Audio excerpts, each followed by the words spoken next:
ពាក់ព័ន្ធនឹងកិច្ចប្រជុំ JBC នៅថ្ងៃខាងមុខនេះយើងធ្លាប់ឮទាំងអស់គ្នាដែលថ្នាក់ដឹកនាំលោកបានមានប្រសាសន៍ដែរថានឹងមានកិច្ចប្រជុំ JBC ហើយក៏មានការប្រជុំក្របខ័ណ្ឌមួយទៀតពីមុនដែរហ្នឹងគឺ GBC អញ្ចឹងយើងទាំងអស់គ្នាឆ្ងល់ហើយថាអីគេទៅ JBC អីគេទៅ GBC អញ្ចឹងបើយើងមើលថាពាក្យ JBC នេះវាមកពីពាក្យ Joint មកពីពាក្យ The Joint Boundary Commission ហ្នឹងជាពាក្យកាត់ដែរក៏ប៉ុន្តែបើពាក្យពេញរបស់គណៈកម្មការហ្នឹងហ្មងនៅក្នុង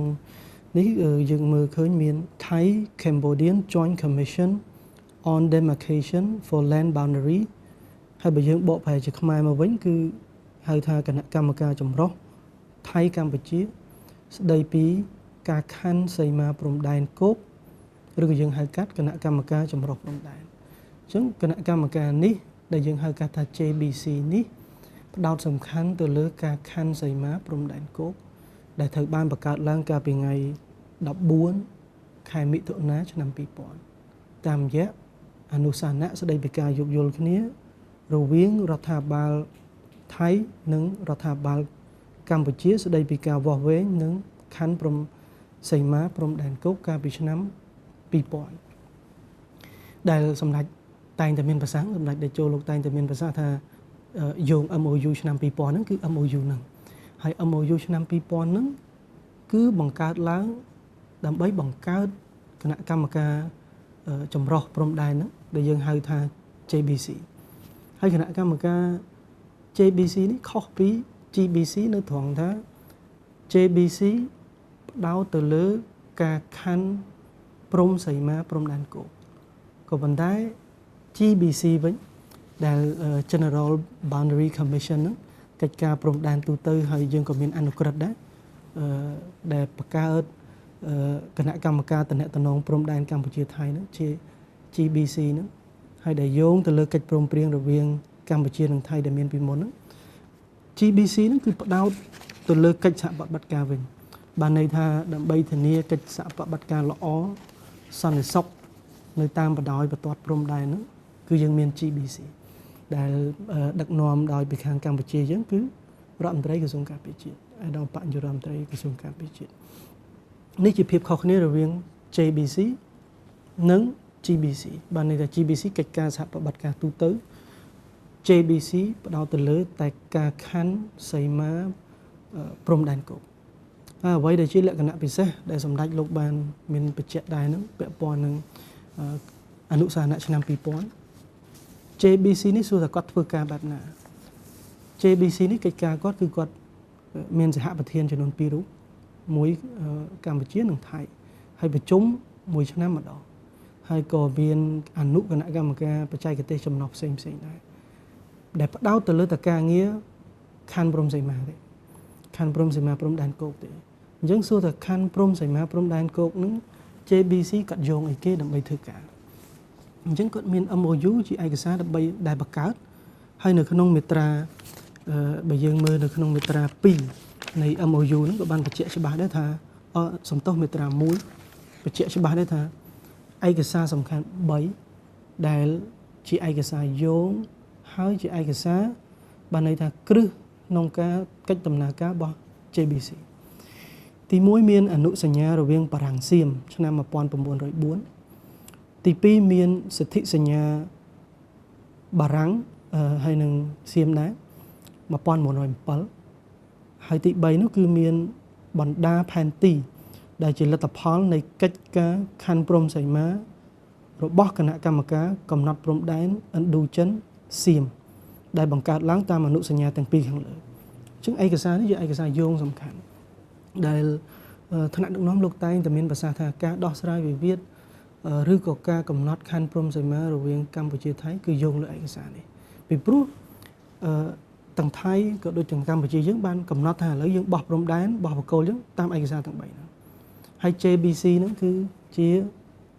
បានន័យថាជាគណៈកម្មការសំខាន់មួយក្នុងការដើររោបកគោលក្នុងការវាស់វែងក្នុងការបោះបកគោលហើយក្នុងការគូសផែនទីដែលជាពិធីសារបន្ថែម កំណត់ព្រំដែនកម្ពុជាថៃហើយសំណួរបើយើងគិតទៅទៀតថាឥឡូវ JBC នឹងមានតែនៅកម្ពុជាទេឬក៏មានយន្តការផ្សេងទៀតគឺអត់ទេ JBC នេះគឺជាកិច្ចការទូទៅក្នុងការកំណត់ព្រំដែនរវាងប្រទេសនិងប្រទេសជាយន្តការទ្វេភាគីកម្រិតបច្ចេកទេសពាក់ព័ន្ធនឹងកិច្ចការព្រំដែនជាក់ស្ដែងយើងជាមួយឡាវក៏យើងមាន JBC ដែរប៉ុន្តែ JBC ខ្មែរឡាវអញ្ចឹងទៅហើយវៀតណាមក៏យើងមានហើយនៅបើយើងមើលនៅបរទេសក៏មានម៉ាឡេស៊ីក៏មាននៅអាមេរិកក៏មានមួយមិចស៊ីកូកំណត់ព្រំដែនទឹកអញ្ចឹងជាទូទៅការកំណត់ព្រំដែនរវាងប្រទេសនិងប្រទេសគឺគេតែងតែមានយន្តការនេះអង្គភាពមួយដែលកំណត់កម្រិតបច្ចេកទេសក្នុងការកំណត់ coordinate កំណត់បកគោលគ្រាន់តែបញ្ហាប្រឈមនៅត្រង់ថាយើងមាន73បកគោលដែលបោះកាលពីជំនាន់បារាំងហ្នឹងហើយយើងបញ្ហាបើយើងមើលទៅបន្ទាត់ព្រំដែនយើង800គីឡូម៉ែត្រអញ្ចឹង73បកគោលបើយើងចែកទៅវា10គីឡូមួយបកគោលម្លោះហើយដែលកម្រិតនេះហើយវាធ្វើឲ្យមានការយល់ឃើញខុសគ្នាមួយចំនួនក៏ប៉ុន្តែការងាររបស់ JBC ហ្នឹងគឺជាការងារទៅរកបកគោល73បកគោលហ្នឹងហើយបោះបកគោលបន្ថែមបើមានតម្រូវការហ្នឹងដើម្បីឲ្យរៀងញឹកជាងមុនបន្តិចដូចយើងធ្វើមួយឡាវក៏ដូចយើងធ្វើមួយវៀតណាមហ្នឹងដើម្បីកុំឲ្យមានវិវាទហ្នឹងបាទពាក់ព័ន្ធនឹងសំណួរសួរថាជាលទ្ធផលយើងទទួលបានលទ្ធផលបែបណាយើងអាចស្ដាប់ប្រសាសន៍របស់សម្ដេចតេជោការពេលថ្មីនៅក្នុងការពីថ្ងៃទី2ខែមិថុនា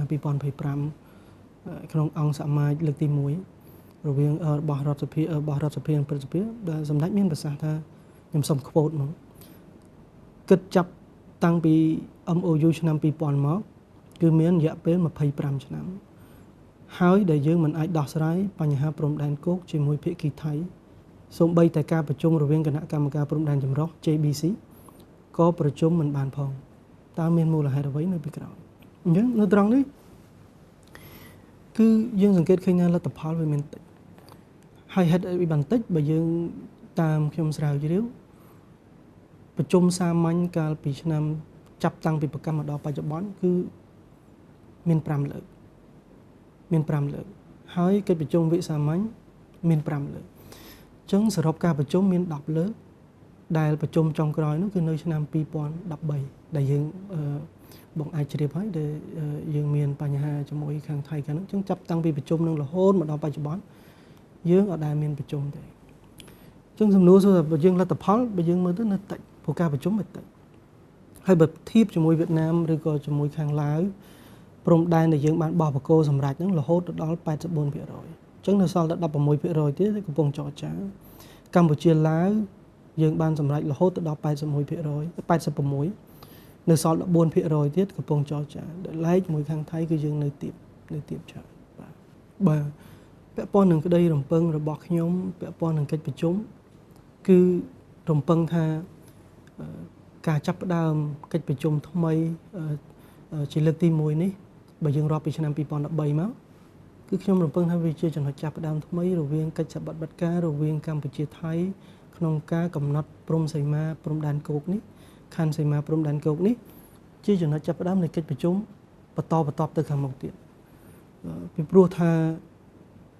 កិច្ចប្រជុំមួយมันអាចកំណត់ដោះស្រាយបោះបកគោព្រំដែន800គីឡូម៉ែត្ររួចរាល់ក្នុងរយៈពេលម្ដងទៀតក៏ប៉ុន្តែវាជាវឌ្ឍនភាពមួយវិជ្ជមានហើយវឌ្ឍនភាពមួយដែលល្អពីព្រោះ JBC នេះគឺក្នុងរយៈពេល13ឆ្នាំចុងក្រោយនោះអត់ដែលបានប្រជុំទេអញ្ចឹងបើថាជាចំណុចចាប់ផ្ដើមនេះគឺជាចំណុចចាប់ផ្ដើមល្អណាស់ដែលថ្នាក់ដឹកនាំរវាងប្រទេសទាំងសងខាងបានចាប់ផ្ដើមយន្តការនេះបាទពាក់ព័ន្ធនឹងយន្តការដែលយើងត្រូវយន្តការផ្សេងទៀតគឺយន្តការទ្វេភាគីជាយន្តការល្អបំផុតហើយដែលឡែកយន្តការទ្វេភាគីមានច្រើនកម្រិតយើងមានកម្រិតខណ្ឌព្រំសីមា JBC យើងមានកិច្ចការទូទៅយើងមាន GBC ហើយយើងមានយន្តការការទូតរវាងក្រសួងការបរទេសនិងការបរទេសយន្តការយោធាកិច្ចសហប្រតិការយោធាទៅវិញទៅមកឬក៏កម្រិតថ្នាក់ដឹកនាំរាជរដ្ឋាភិបាលទាំងសងខាងដែលថ្នាក់ដឹកនាំកម្ពុជាយើងមានសម្ដេចធិបតីលោកតែងតែប្រកាន់ចំហនឹងធ្វើការកន្លងមកហ ហើយអ្វីដែលសំខាន់មួយទៀតគោលការណ៍ដែលធានាថាកិច្ចការហ្នឹងយើងធានាបានសន្តិភាពក៏ដូចជាកិច្ចសហប្រតិបត្តិការល្អគឺយកច្បាប់ជាគោលបើនៅយន្តការណាក៏ដោយឲ្យតែយើងយកច្បាប់ជាគោលដែលមានជាធរមានក្នុងក្របខ័ណ្ឌច្បាប់អន្តរជាតិនឹងយើងអាចដោះបានប៉ុន្តែសំណួរសួរថាប្រសិនបើយើងធ្វើភាគីយើងដោះអត់កើតថ្នាក់ដឹកនាំលោកបានបញ្ជាក់ច្បាស់ហើយទាំងប្រសាសន៍របស់សម្ដេចដេជោក៏ដូចជាប្រសាសន៍របស់សម្ដេចធិបតីហើយបើយើងមើលសេចក្តីថ្លែងការណ៍របស់សមាជរដ្ឋសភានិងព្រឹទ្ធសភាដែលគ្រប់គ្រងចំណាត់ការរបស់រាជរដ្ឋាភិបាលបញ្ជាក់យន្តការច្បាស់ណាហើយខ្ញុំសូមអនុញ្ញាតអានថាយន្តការក្នុងការដោះស្រាយហ្នឹងមានទី1យន្តការការទូតទី2យន្តការចរចាយន្តការតំបន់ដែលយើងឃើញសម្ដេចធិបតីលោកទៅមានបានធ្វើការសន្ទនាជាមួយនឹងប្រធាននាយករដ្ឋមន្ត្រីម៉ាឡេស៊ីដែលជាប្រធានបដូវវេនអាស៊ានយើងឆ្នាំនេះគាត់បានចាប់ផ្ដើមប្រើយន្តការតំបន់ហើយក៏យើងមានយន្តការអង្គការសហប្រជាជាតិអង្គការសហប្រជាជាតិនេះយើងមាន2ជំរើសដែរយើងអាចទៅជំរើសសុំការធ្វើសេចក្តីសម្រេចរបស់មហាសន្និបាតប៉ុន្តែរៀងលំបាកតិចព្រោះដោយសារមានសមាជិកច្រើនអញ្ចឹងត្រូវការជជែកជាមួយសមាជិកច្រើនឬក៏យន្តការក្រុមប្រឹក្សាសន្តិសុខអង្គការសហប្រជាជាតិដែលមានមហាអំណាចពិភពលោកទាំង5ធ្វើការសម្រេចចិត្តឬក៏ធ្វើសេចក្តីសម្រេចណាមួយឬក៏ធ្វើការអន្តរាគមន៍នានានេះជាយន្តការដែលយើងមានហើយយន្តការដែលពីរសំខាន់មួយទៀតហ្នឹងដោយថ្នាក់ដឹកនាំលោកបានយកបញ្ហាដែលយើងមាននៅតំបន់មុំ3តំបន់តូចភាសាតំបន់ធំនិងភាសាតាកបីទៅដោះនៅយន្តការតុលាការអន្តរជាតិដែលនេះជាចំណុចសំខាន់គឺផ្អែកលើច្បាប់ជាគោលអញ្ចឹងយន្តការតុលាការអន្តរជាតិជាយន្តការមួយទៀតហើយចុងក្រោយហ្នឹងគឺការប្រើប្រាស់សិទ្ធិការពារខ្លួនយន្តការយោធាសួរថាយន្តការទាំងអស់ហ្នឹងស្របតាមច្បាប់អន្តរជាតិដែរឬទេចម្លើយគឺស្របទាំងអស់យោងទៅលើអីគេយើងយោងទៅលើធម្មនុញ្ញរបស់អង្គការសហប្រជាជាតិដែលធម្មនុញ្ញអង្គការសហប្រជាជាតិគឺលើកកម្ពស់កិច្ចសហប្រតិការរវាងរដ្ឋនិងរដ្ឋធានាសន្តិសុខរបស់ពិភពលោកទាំងមូលដែលលើកកម្ពស់ឲ្យមានការចរចាគ្នាកិច្ចសហប្រតិការល្អជាអ្នកចិត្តខាងល្អហើយនៅក្នុងធម្មនុញ្ញអង្គការសហប្រជាជាតិក៏បានកំណត់យន្តការក្នុងការដោះស្រាយតាមរយៈមហាសន្និបាតតាមរយៈក្រមប្រឹក្សាសន្តិសុខតាមរយៈតុលាការយុត្តិធម៌អន្តរជាតិហើយក៏ផ្ដល់សិទ្ធិដល់រដ្ឋក្នុងការប្រើប្រាស់យោធាប៉ុន្តែមិនមែនទៅឈ្លានពានទឹកដីអ្នកដទៃដើម្បីការពារខ្លួនអញ្ចឹងករណីដែលសម្ដេចលោកបានបញ្ជូនកងទ័ពទៅរាយតាមព្រំដែនហើយបរឹងកងទ័ពនៅព្រំដែននេះគឺជាវិធានការការពារខ្លួនដែលស្របទៅនឹងច្បាប់អន្តរជាតិក៏ដូចជារដ្ឋធម្មនុញ្ញរបស់កម្ពុជាយើងដែរបាទពាក់ព័ន្ធនឹងសាររបស់ខ្ញុំមានតែសូមគោរពថ្លែងអំណរគុណយ៉ាងជ្រាលជ្រៅនិងសូមសម្ដែងការដឹងគុណដល់ថ្នាក់ដឹកនាំកម្ពុជារបស់ប្រទេសយើងដែលមានសម្ដេចតេជោហើយនិងសម្ដេចបវរមហាបវរធិបតីដែលលោកបានប្រកាន់បានន័យថាមានចំហមួយច្បាស់លាស់ម៉ឺងម៉ាត់ហើយផ្អែកទៅលើច្បាប់អន្តរជាតិដើម្បីការពារអធិបតេយ្យជាតិការពារទឹកដីរបស់កម្ពុជាយើងហើយដូចយើងឃើញស្រាប់ហើយការសម្រេចចិត្តរបស់ថ្នាក់ដឹកនាំយើងគឺមិនងាយខុសទេហើយក៏មិនដែលខុសដែរឧទាហរណ៍យើងមានរឿងកូវីដដែលគេថាប្រទេសយើងនឹងអាចថាមានទទួលបញ្ហាច្រើនអ្នកស្លាប់ច្រើនតែចុងក្រោយទៅជាយើងល្អជាងគេក្រោមរឿងការយើងព្រះវិហារកាលពីឆ្នាំបន្ទាប់ពីប្រាសាទព្រះវិហារចូលជាសម្បត្តិបេតិកភណ្ឌពិភពលោកថៃចាប់ផ្ដើមឈ្លានពានតាំងពីឆ្នាំ2011 12 13យើងឃើញវិធានការរបស់ថ្នាក់ដឹកនាំយើងក៏យើងបានដោះស្រាយបញ្ហាហ្នឹងរហូតដល់បានតុលាការយុត្តិធម៌អន្តរជាតិធ្វើការបកស្រាយបញ្ជាក់ថាដីទាំងអស់ដែលនៅជុំវិញប្រាសាទព្រះវិហារហ្នឹងជារបស់កម្ពុជាទៀតផ្អែកតាមលទ្ធផលកន្លងមកគឺថ្នាក់ដឹកនាំយើងមិនដែលខុសទេហើយក៏សូមសំណូមពរក៏ដូចជាអំពាវនាវទៅដល់សិស្សានុសិស្សគ្រូអ្នកគ្រូក៏ដូចជាបងប្អូនប្រជាពលរដ្ឋកម្ពុជាយើងទាំងអស់សូមទុកចិត្តជឿជាក់ក៏ដូចជាចូលរួមគ្នាដើម្បីយើងសាមគ្គីគ្នាគ្រប់គ្រងរាជរដ្ឋាភិបាលថ្នាក់ដឹកនាំរបស់យើងក្នុងការចេញវិធានការដោះស្រាយបញ្ហានេះដើម្បីបង្ហាញនៅសាមគ្គីភាពជាតិមួយដ៏រឹងមាំក្នុងការការពារអធិបតេយ្យភាព ក៏ដូចជាការពារបូរណភាពដែនដីរបស់កម្ពុជាយើងប្រឆាំងនឹងការឈ្លានពានរបស់បរទេសដែលឲ្យតែយើងសាមគ្គីគ្នាគឺនឹងមានបានន័យថារឹងមាំដែលគេអាចឈ្លានពានបាន